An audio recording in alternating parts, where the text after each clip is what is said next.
J'ai 48 ans. Je suis née fille en 1972. 2 hommes de ma famille ont déclaré à ma mère que c'était raté pour cette fois. Ma grand-mère maternelle n'est pas venue me voir à la maternité parce que j'avais été conçue hors mariage. Ma mère s'était mariée avec mon père, enceinte de 6 mois. C'est ma grand-mère qui me l'a raconté beaucoup plus tard, en me présentant des excuses. Naître fille était, en 1972, un coup pour rien, un raté, et aussi une honte. Je ne suis pas la seule à le dire, il y a des autrices comme Annie Ernaux qui le rappellent dans les années. La honte ne cessait pas de menacer les filles, leur façon de s'habiller et de se maquiller, toujours guettée par le trop. Court, long, décolleté, étroit, voyant, etc. La hauteur de leurs talons, leur fréquentation, leur sortie et leur rentrée à la maison, le fond de leur culotte chaque mois, tout d'elles était l'objet d'une surveillance généralisée de la société. J'ai eu de la chance. Ma mère et mon père m'ont accueillie comme une personne, d'autant plus que ma mère avait un statut hiérarchique supérieur à celui de mon père. Mon père était professeur de sciences et techniques médico-sociales dans le secondaire, tandis que ma mère était professeure de psychologie dans le supérieur. Mon autre chance, c'est d'avoir connu l'école mixte, qui ne datait que de 1965 et n'avait été généralisée qu'en 1976, avec la loi Haby, soit tout de même 4 ans après ma naissance. Je n'ai pas connu, en tant qu'élève, les efforts importants qui ont été faits pour informer les adolescents sur la sexualité et la prévention des MST. Il me paraissait tout naturel qu'on ne parle pas des règles. Ce n'était pas un sujet. L'an dernier, une de mes élèves de cinéma a essayé de mettre en place un système de don de serviettes hygiéniques dans les toilettes. Et puis, en février 2021, j'ai reçu un mail de la part du chef d'établissement, comme tous les autres professeurs, qui annonçait une action du comité de vie lycéenne intitulée « Ensemble, changeons les règles ». J'ai aussitôt rouvert Le deuxième sexe de Simone de Beauvoir et j'ai lu « Tous les mythes de la création expriment cette conviction précieuse au mal et entre autres, la légende de la Genèse qui, à travers le christianisme, s'est perpétuée dans la civilisation occidentale. Ève n'a pas été façonnée en même temps que l'homme. Elle n'a été fabriquée ni d'une substance différente, ni de la même glaise qui servit à modeler Adam. Elle a été tirée du flanc du premier mâle. Sa naissance même n'a pas été autonome. Dieu n'a pas spontanément choisi de la créer afin d'elle-même et pour en être directement adorée en retour. Il l'a destinée à l'homme. C'est pour sauver Adam de sa solitude qu'il la lui a donnée. Elle a dans son époux son origine et sa fin. Elle est son complément sur le mode de l'inessentiel. C'est en elle que s'incarnent les tentations de la terre, du sexe, du démon. Tous les pères de l'Église insistent sur le fait qu'elle a conduit Adam au péché. Toute la littérature chrétienne s'efforce d'exaspérer le dégoût que l'homme peut éprouver pour la femme. On lit en particulier dans le Lévitique, la femme qui aura un reflux de sang en sa chair restera 7 jours dans son impureté. Quiconque la touchera sera impur jusqu'au soir. Tout lit sur lequel elle couchera, tout objet sur lequel elle s'assiera, sera impur. Quiconque touchera son lit, lavera ses vêtements, se lavera dans l'eau et sera impur jusqu'au soir. Depuis l'avènement du patriarcat, on n'a plus attribué que des pouvoirs néfastes à la louche liqueur qui s'écoule du sexe féminin. Pline dit dans son Histoire naturelle « La femme menstruée gâte les moissons, dévaste les jardins, tue les germes, fait tomber les fruits, tue les abeilles. Si elle touche le vin, il devient du vinaigre, le lait s'aigrit. » Ces croyances se sont perpétuées jusqu'à nos jours avec beaucoup de force. En 1878, un membre de l'Association médicale britannique a fait une communication au British Medical Journal où il déclarait que « c'est un fait indubitable que la viande se corrompt quand elle est touchée par des femmes ayant leurs règles. Il dit connaître personnellement 2 cas où des jambons ont été gâtés en de telles circonstances.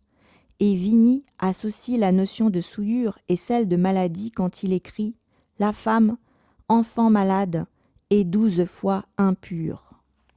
En vérité, ce n'est pas le sang qui fait de la femme une impure, mais plutôt, il manifeste son impureté. Je me suis souvenu de la réception du deuxième sexe par François Mauriac qui, s'adressant à un collaborateur des temps modernes, s'est plaint d'avoir tout appris sur le vagin de votre patronne. J'ai pensé aux affaires récentes de harcèlement envers les femmes qui osent seulement parler de la condition féminine et alors, je me suis sentie bien fière des élèves de mon lycée et j'ai voulu raconter et montrer leur engagement. Sur Instagram, en seconde, je voyais beaucoup de comptes contre la précarité menstruelle et dans les établissements qui mettaient des serviettes, donc des boîtes.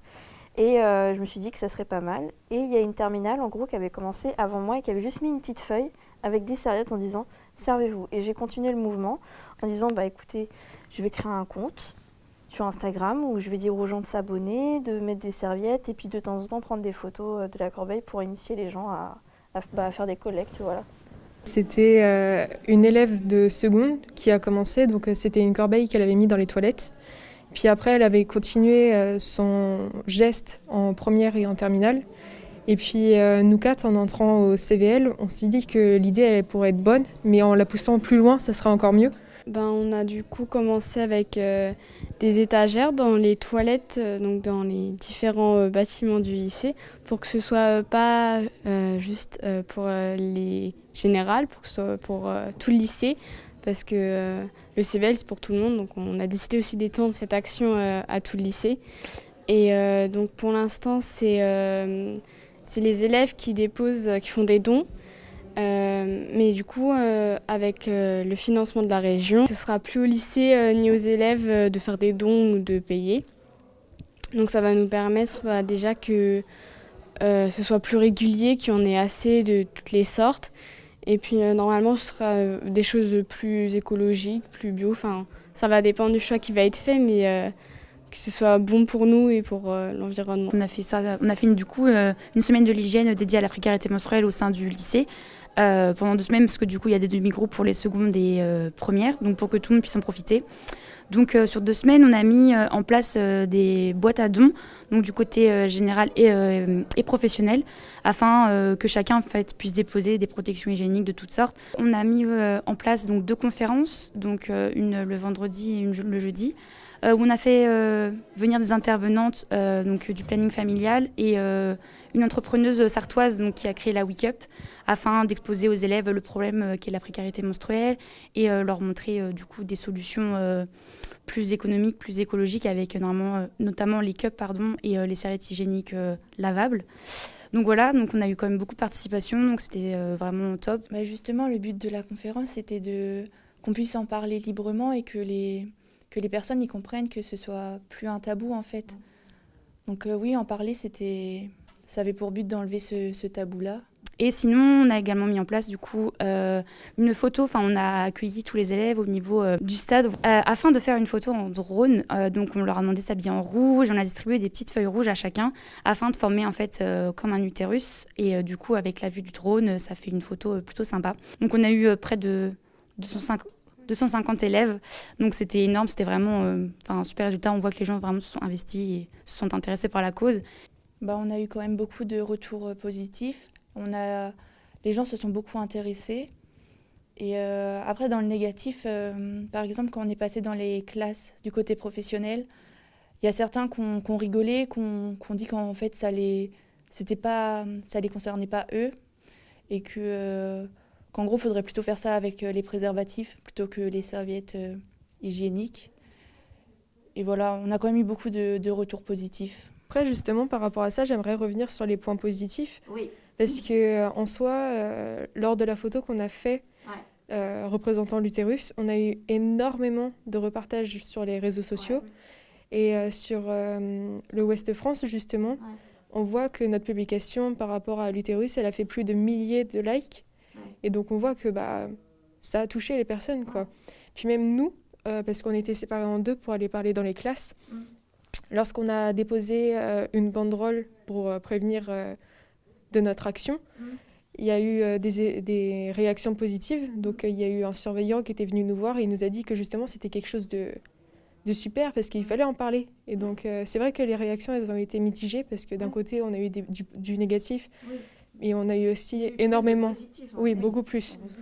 Donc, même à l'extérieur du lycée, il y a des personnes qui sont venues et qui nous ont donné des protections hygiéniques pour les mettre dans la boîte. C'est génial. Ouais. Et donc, c'est là qu'on voit que quand même, ça a touché beaucoup de personnes. En fait, on aimerait que cette action, elle serve, pas d'exemple, mais qu'on se dise qu'en fait, c'est possible de faire évoluer les mentalités. Et qu'au début, ça partait vraiment d'une petite idée. Et qu'au final, ça a touché la région. Et voilà, et on aimerait... oui, on aimerait vraiment remercier tout le monde qui a participé. On a quand même été soutenus et voilà, et on aimerait vraiment faire changer les choses et que ça prenne plus d'ampleur pour que plus de lycées aient la possibilité d'en parler librement. Oui, du coup, comme on voit, même dans les publicités, parfois c'est encore tabou lorsqu'on représente le liquide par du bleu et tout. Mais aujourd'hui, on est dans une société qui doit changer. Et même là, comme dit Cléo, c'est un petit pas, mais on doit faire avancer la société et les mentalités. Donc, je suis très fière de nous déjà. Et puis, on voit que ça a suscité d'autres CVL qui sont rentrés en communication avec nous pour essayer de faire changer les choses dans leur lycée aussi. Donc, on voit que ça s'est vraiment propagé, notre idée. Et puis, même les CPE, les remercier, le proviseur, tout ça, parce que sans eux, rien n'aurait été possible. Même vous, de filmer tout ça, on ne s'y attendait pas, quoi. Donc, comme dit notre slogan, il faut changer les règles.